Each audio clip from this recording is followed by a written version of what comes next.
Hello दोस्तों आज हम बात करने जा रहे हैं सबसे पहले और सबसे ज़्यादा कंफ्यूजिंग टेंसेज में से एक प्रेजेंट सिंपल टेंस की। इसको इतना ज़्यादा कंफ्यूजिंग इसलिए माना जाता है क्योंकि इसमें वर्ब की फॉर्म्स का यूज़ और हेल्पिंग वर्ब्स का कुछ इस तरह से इस्तेमाल किया जाता है कि ये कंफ्यूजिंग लगता ही है, ख़ास तौर पर उन लोगों को जो इंग्लिश ग्रामर में नए हैं, मतलब अभी भी उन्होंने इंग्लिश ग्रामर सीखना शुरू किया है। लेकिन मेरा ये प्रॉमिस है आपसे कि अगर आज आप इस वीडियो को अंत तक देख लेते हैं तो प्रेजेंट सिंपल टेंस में आपके सारे डाउट्स आज क्लियर हो जाएंगे। कोई भी कन्फ्यूज़न आज आपका प्रेजेंट सिंपल टेंस में बाकी नहीं रहेगा। तो चलिए बिना देरी किए शुरू करते हैं। दोस्तों सबसे पहले अगर हम प्रेजेंट सिंपल की बात करें तो डेफिनेशन की बात करें तो ऐसे एक्शन जो रोज़ होते हैं, रोज़ का मतलब है कि होते रहते हैं, भले रोज़ ना हो, 2-2 दिन में हो, 3-3 दिन में हो, 1-1 हफ्ते में हो, 1-1 महीने में हो, मगर वो रेगुलर इंटरवल में होते आ रहे हैं और होते रहेंगे। ऐसे सेंटेंसेस, ऐसे एक्शंस, अपने हैबिट वाले एक्शंस। यूनिवर्सल फैक्ट्स जो हैं, यूनिवर्सल फैक्ट्स मतलब जो व्यापक, मतलब सबके लिए वो एक जैसे फैक्ट है। जैसे सूरज पूरब में उगता है, या बारिश के मौसम में बारिश होती है, तारे आसमान में चमकते हैं, गाय दूध देती है। इस तरह के जो फैक्ट्स हैं वो यूनिवर्सल फैक्ट्स कहलाते हैं। तो ऐसे जब भी एक्शंस की बात होती है दोस्तों तो हम उनको प्रेजेंट सिंपल टेंस कहते हैं। अब इसमें कुछ कीवर्ड्स भी हैं। कीवर्ड्स आपकी बहुत मदद करेंगे। जो लोग इंग्लिश स्पीकिंग कर रहे हैं या कॉम्पिटिटिव इंग्लिश में भी ये कीवर्ड्स बहुत काम में हैं, बहुत ध्यान से देखिए। कुछ वर्ड्स ऐसे होते हैं जो प्रेजेंट सिंपल टेंस में आते ही आते हैं, या हम ऐसा भी मान सकते हैं कि अगर वो वर्ड्स आ गए तो वो टेंस प्रेजेंट सिंपल टेंस में ही होगा। जैसे always, often, seldom, rarely, barely, sometimes, never, every के साथ आप बहुत सारी चीज़ जोड़ सकते हो। every time, every day, every week, every month। इसके अलावा on Mondays मतलब हर सोमवार को, या ऑन ट्यूसडेज, है ना, या एवरी मॉर्निंग, या तो मतलब ये जो वर्ड्स हैं, ऑलवेज है हमेशा, एक और है नेवर, चलिए लिख दिया है। Always, often, seldom, rarely, बेयरली, sometimes, ये कुछ ऐसे की वर्ड्स हैं जो प्रेजेंट सिंपल टेंस में आते ही आते हैं। या अगर ये शब्द लिखा है और कोई सेंटेंस लिखा हुआ है, ये मैं कॉम्पिटिटिव या ग्रामर वालों के लिए बता रहा हूँ, और वो किसी और टेंस में लिखा है तो आपको उसको सुधार के किस टेंस में लिखना पड़ेगा? प्रेजेंट सिंपल टेंस में, अदरवाइज वो आपका सेंटेंस गलत हो जाएगा। जैसे अगर मुझे ये बोल रहा हूँ कि अगर ये सेंटेंस लिखा है कि I am always teaching English, तो आप यहाँ पे समझ जाइए कि ऑलवेज वर्ड आया हुआ है, मतलब ये प्रेजेंट सिंपल को बिलोंग करता है। बिल्कुल उस सेंटेंस को रॉन्ग कर दीजिए और उस सेंटेंस को आप बनाइए आई ऑलवेज टीच इंग्लिश, है ना। अगर कहीं पर समटाइम्स लिखा हुआ है, he is sometimes playing cricket, ऐसा कहीं लिखा हुआ है, वो सेंटेंस भी पूरी तरह से गलत है। आप वहाँ पर कर दीजिए ही समटाइम्स प्लेज क्रिकेट। तो ये वर्ड्स की वर्ड्स हैं प्रेजेंट सिंपल टेंस के। अब प्रेजेंट सिंपल टेंस में इतना हम सबको पता है कि वर्ब की फर्स्ट फॉर्म यूज होती है। सब्जेक्ट प्रेजेंट सिंपल टेंस में वर्ब की फर्स्ट फॉर्म यूज होती है, सबको मालूम है। एक चीज़ और भी मालूम है कि वर्ब की फर्स्ट फॉर्म के साथ साथ हम एस या ई एस का भी यूज़ करते हैं वर्ब में। अब ये किस चीज़ पर डिपेंड करता है कि हमारा सब्जेक्ट कैसा है। दोस्तों हमेशा याद रखिएगा कि हर टेंस में वर्ब या हेल्पिंग वर्ब अलग अलग यूज़ होती हैं, लेकिन जहाँ पर भी एक से ज़्यादा वर्ब्स या हेल्पिंग वर्ब्स के ऑप्शंस होते हैं तो हमेशा याद रखना है कि एक हेल्पिंग वर्ब होती है सिंगुलर सब्जेक्ट के लिए और दूसरी होती है प्लूरल सब्जेक्ट के लिए। अब सिंगुलर सब्जेक्ट में हमारे पास नॉर्मली क्या क्या है? अगर हम सब्जेक्ट की बात करें तो सब्जेक्ट हमारे पास 2 प्रकार के होते हैं, एक होता है प्लूरल और एक होता है सिंगुलर। बहुत ध्यान से समझते हुए चलिए दोस्तों, है ना। प्लूरल में हमारे पास होते हैं आई, वी, यू, दे, दीज या दोज। इस तरह के जो वर्ड्स होते हैं, इस तरह के जो प्रोनाउंस होते हैं वो प्लूरल प्रोनाउंस कहलाते हैं। सिंगुलर में अगर हम बात करें तो आते हैं ही, शी, इट, दिस और दैट। ये सिंगुलर प्रोनाउंस हो गए।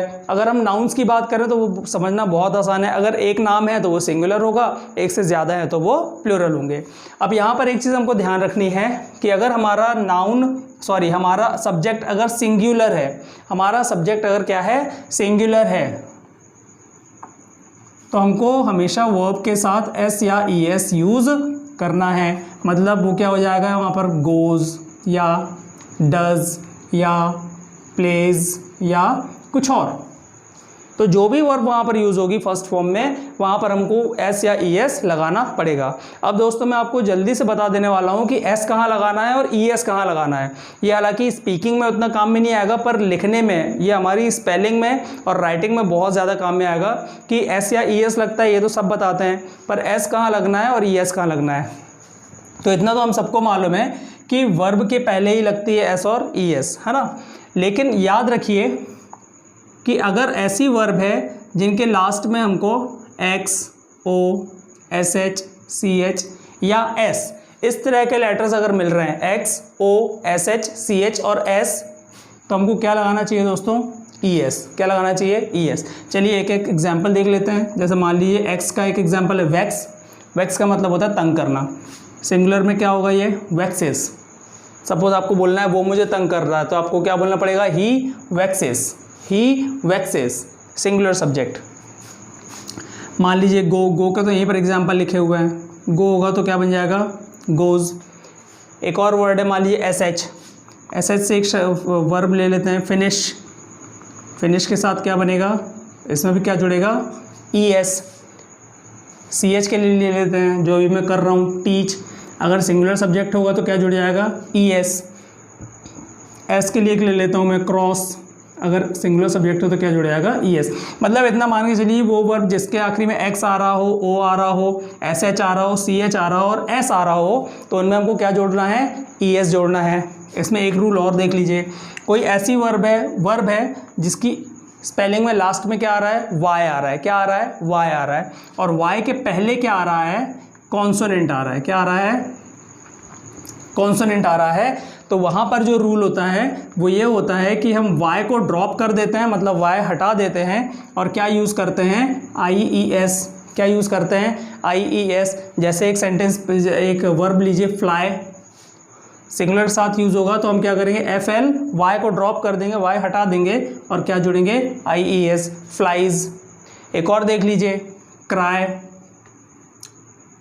क्राई को अगर हमें सिंगुलर साथ यूज़ करना है तो y हटा दीजिए, आई ई एस यूज़ करिए, क्राइज।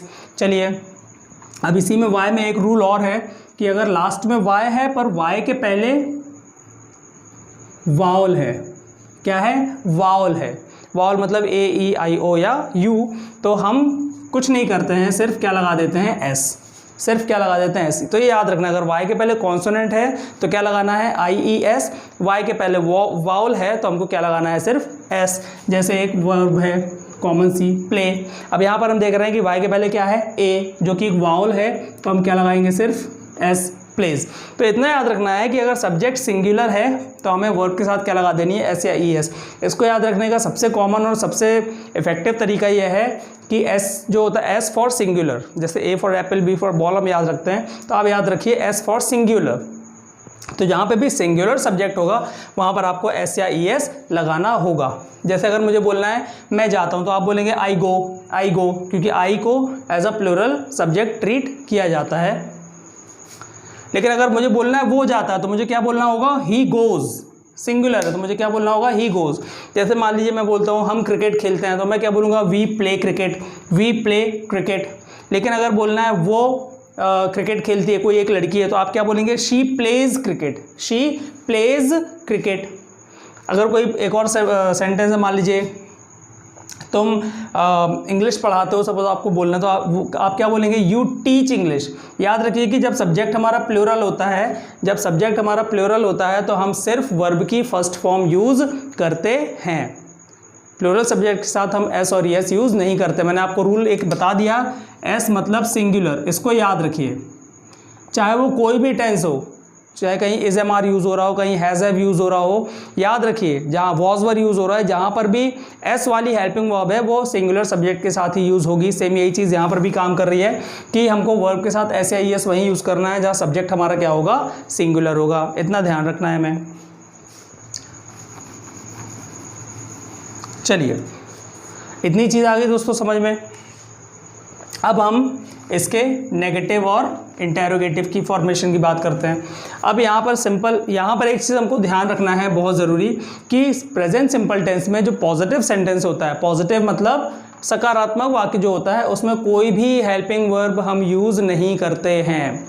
प्रेजेंट सिंपल टेंस में याद रखिए, प्रेजेंट सिंपल और पास्ट सिंपल दोनों के जो टेंस है, सिंपल के मतलब दोनों शुरू वाले, प्रेजेंट और पास्ट, उन दोनों के पॉजिटिव सेंटेंसेस में हम कोई भी हेल्पिंग वर्ब यूज़ नहीं करते हैं। ये बात हमको हमेशा याद रखना है। लेकिन जब हम, ये पॉजिटिव की बात हो गई, लेकिन जब हम नेगेटिव या इंटेरोगेटिव सेंटेंस बनाने लगते हैं, नेगेटिव या इंटेरोगेटिव या WH इंटेरोगेटिव, मतलब कुल मिला के अगर हम नेगेटिव या इंटेरोगेटिव बनाने लगते हैं तो फिर हम हेल्पिंग वर्ब यूज़ करते हैं। और हेल्पिंग वर्ब यूज़ करने की जो सबसे प्रॉपर जो एक पोजीशन है जो कि फिक्स्ड है वो है हेल्पिंग वर्ब के बाद। तो सिंपल प्रेजेंट टेंस में हम दो हेल्पिंग वर्ब्स का यूज़ करते हैं, डू और डज, और नेगेटिव बनाना है तो क्या बनेगा, नॉट, और उसके बाद वर्ब की फर्स्ट फॉर्म और फिर ऑब्जेक्ट। इतना हमको याद रखना है कि हेल्पिंग वर्ब जो प्रेजेंट सिंपल टेंस में यूज़ होती है वो होती है डू और डज। अब यहाँ पे भी दो हेल्पिंग वर्ब यूज़ हो रही है। अब आपके लिए समझना आसान है कि डू किसके साथ लगेगा और डज किसके साथ लगेगा। डू लगेगा प्लूरल सब्जेक्ट के साथ। अगर हमारा सब्जेक्ट क्या होगा, प्लूरल, क्या होगा, प्लूरल, तो हम क्या लगाएंगे, डू। लेकिन अगर हमारा सब्जेक्ट सिंगुलर हुआ तो आप क्या लगाएंगे, डज। याद रखिए S for singular, S for singular, कोई भी टेंस हो, कोई भी टेंस हो, है ना, आप ध्यान रखिए, ये बिल्कुल आप अपने दिमाग में बिठा लीजिए कि कोई भी टेंस हो, अगर उसमें एक से ज़्यादा वर्ब्स हैं, मतलब अगर 2 या 3 वर्ब्स यूज़ हो रही हैं या हेल्पिंग वर्ब्स यूज़ हो रही हैं, तो आप एस को पकड़ के चलिए कि एक ना एक वर्ब या हेल्पिंग वर्ब ऐसी ज़रूर होगी जिसके लास्ट में एस होगा। बस वो एस वाली वर्ब जो है या हेल्पिंग वर्ब जो है वो सिंगुलर के साथ लग जाएगी, जो दूसरी बचेगी वो प्लूरल के साथ लगेगी। इतना आप अपने दिमाग में डाल लो। तो डू या डज, तो डज में से जो डज जो है वो सिंगुलर साथ, डू प्लूरल साथ। अब चलिए मैं एक एग्जांपल लेता हूँ। जैसे मान लीजिए मोहन गिटार बजाता है, मुझे ये बोलना है, पॉजिटिव है, तो मैं क्या बोलूँगा, Mohan plays, Mohan plays singular है, Mohan plays the guitar, Mohan plays the guitar. Musical instrument का कभी भी नाम लेंगे तो उनके पहले द आर्टिकल यूज़ करेंगे ही करेंगे, ये रूल है, आप याद रख लीजिए। Mohan plays the guitar. अब मान लीजिए मोहन गिटार नहीं बजाता तो आप क्या बोलेंगे, मोहन डज, मोहन सिंगुलर है, Mohan does not play the guitar, Mohan does not play the guitar. Do not का शॉर्ट फॉर्म होता है डोंट और डज नॉट का शॉर्ट फॉर्म होता है डजंट, ये हमको ध्यान रखना है। तो मोहन गिटार नहीं बजाता है, मोहन डज नॉट या डजंट प्ले द गिटार। हम लोग रोज़ मिलते हैं, हम लोग, अब हम लोग प्लूरल है तो हम क्या बोलेंगे, we meet every day, we meet every day, हम लोग रोज़ मिलते हैं। अब हम लोग रोज़ नहीं मिलते हैं तो वी डू नॉट, क्योंकि प्लूरल है, we do not meet every day. याद रखिए कि ये जो कीवर्ड्स हैं ये प्रेजेंट सिंपल टेंस में आते ही आते हैं, मतलब इनको हमें यूज़ करना चाहिए उनकी ज़रूरत और रिक्वायरमेंट के हिसाब से। जैसे वो हमेशा आता, वो हमेशा यहाँ आता है, ही ऑलवेज कम्स हेयर, वो अक्सर यहाँ आता है। मैं सबका मीनिंग बताते हुए एक एक एग्जांपल देके चलता हूँ। ही ऑफन कम्स हेयर, वो कभी कभी, अब कभी कभी का मतलब समटाइम्स का भी मतलब कभी कभी होता है, पर सेल्डम वाला कभी कभी मतलब और कम, जिसकी फ्रीक्वेंसी और ज़्यादा कम हो, तो वो कभी कभी यहाँ आता है, he seldoms come here, he seldom comes here, है ना, वो बहुत कम इधर आता है, ही मतलब वो मुश्किल से ही इधर आता है, ही रेयरली कम्स हेयर, है ना, बेयरली भी वही चीज़ है। अगला नेवर, वो यहाँ कभी नहीं आता, ही नेवर कम्स हेयर। वो यहाँ हर दिन आता है, he comes here every day. हर हफ्ते आता है, he comes here every week, every month, every year. तो ये हमको ध्यान रखना है। चलिए अब इंटेरोगेटिव की बात करें तो इंटेरोगेटिव का जो कॉमन रूल है वो क्या है कि कभी भी अगर आपको इंटेरोगेटिव सेंटेंस फॉर्म करना है इंग्लिश के अंदर तो हेल्पिंग वर्ब सब्जेक्ट के पहले होती है। कहाँ होती है, हेल्पिंग वर्ब सब्जेक्ट के पहले होती है, ये रूल है। अब जो रूल बनाए गए हैं उनको आपको ध्यान रखना है कि वो वैसा होता है, मतलब वैसा होता है, दैट्स ऑल। तो नेगेटिव सॉरी, जब आपको इंटेरोगेटिव बनाना है तो जो हेल्पिंग वर्ब यूज़ हो रही है उसको आप कहाँ वहाँ से उठाइए और सब्जेक्ट के पहले बोल दीजिए, तो वो अपने आप एक सिंपल इंटेरोगेटिव में कन्वर्ट हो जाता है। इंटेरोगेटिव मतलब सिंपल इंटेरोगेटिव, जिसके आंसर सिर्फ येस और नो में जाया करते हैं। जैसे मैं इंग्लिश पढ़ाता हूँ, आई टीच इंग्लिश। मैं इंग्लिश नहीं पढ़ाता हूँ, आई डू नॉट या आई डोंट टीच इंग्लिश। क्या मैं इंग्लिश पढ़ाता हूँ? अब इसका आंसर किस में जाएगा, येस या नो में। तो इसको इस टाइप के क्वेश्चंस को हम कहते हैं simple interrogative sentences. Simple interrogative sentences या सिंपल इंटेरोगेटिव, है ना। अब क्या मैं इंग्लिश पढ़ाता हूँ, तो अब आई के साथ हेल्पिंग वर्ब क्या लगेगी, डू, है ना। वो जो सिंगुलर प्लूरल वाला रूल है वो सब में एक जैसा होता है, नेगेटिव हो चाहे इंटेरोगेटिव हो चाहे कुछ भी हो, है ना।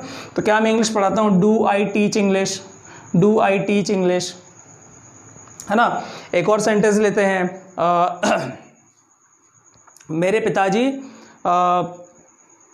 बैंक में काम करते हैं। सपोज मुझे सेंटेंस बोलना है, मेरे पिताजी बैंक में काम करते हैं, तो आप इंग्लिश में कैसे बोलेंगे, माय फादर, सिंगुलर है तो works, my father works, singular works, my father works in a bank, my father works in a bank. मेरे पापा बैंक में काम नहीं करते हैं, इंग्लिश में बोलना है my father does not, my father doesn't work in a bank. क्या मेरे पापा बैंक में काम करते हैं, अभी सिंपल इंटेरोगेटिव है तो सिंपल है, कुछ मत करिए, does, does my father work in a bank, है ना। तुम स्कूल जाते हो, यू गो टू स्कूल। तुम स्कूल नहीं जाते हो, you do not go to school. क्या तुम स्कूल जाते हो, do you go to school. ठीक है, इसको ऐसे याद रखना है।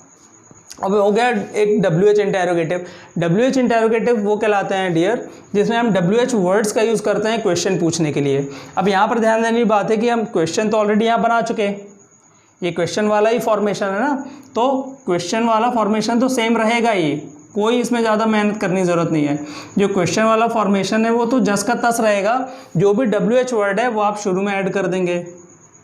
WH वर्ड के मैं कुछ एग्जाम्पल दे देता हूँ, जैसे वॉट, वाई, when, where,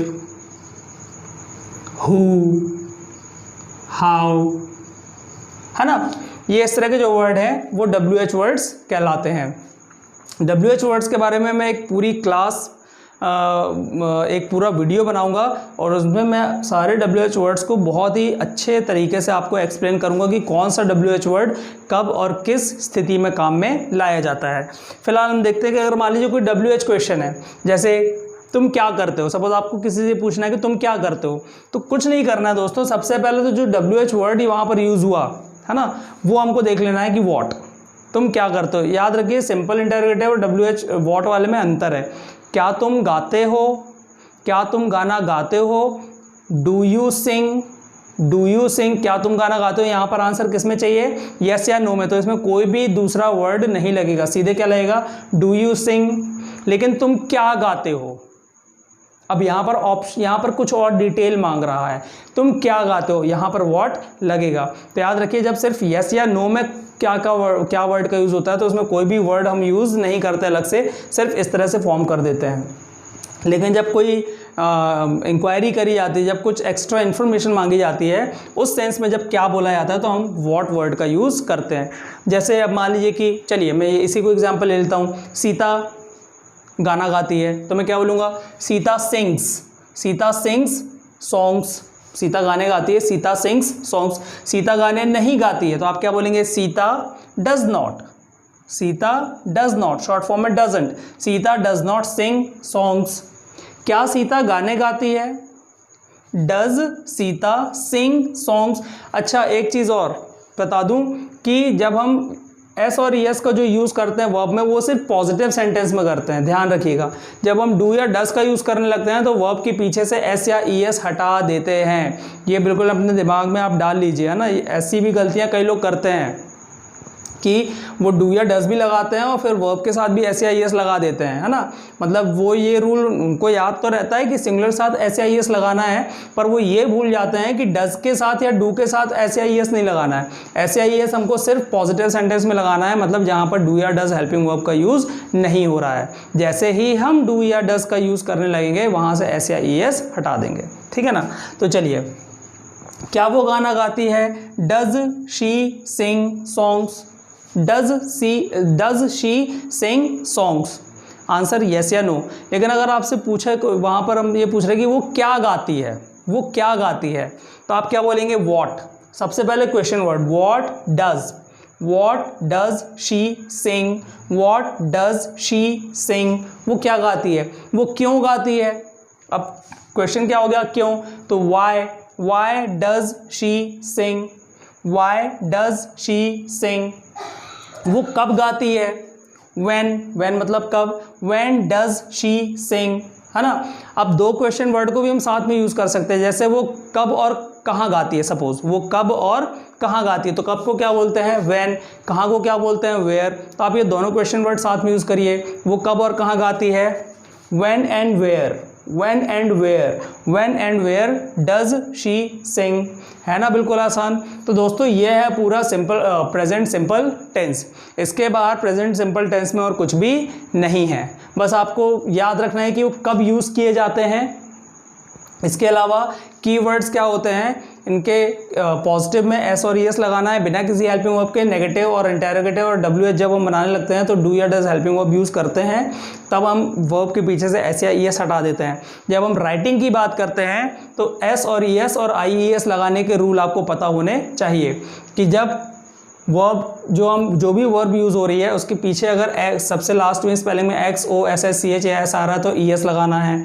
अगर आखिरी में वाई है, वाई के पहले कोई कॉन्सोनेंट आ रहा है तो वाई को हटा करके आईईएस लगाना है।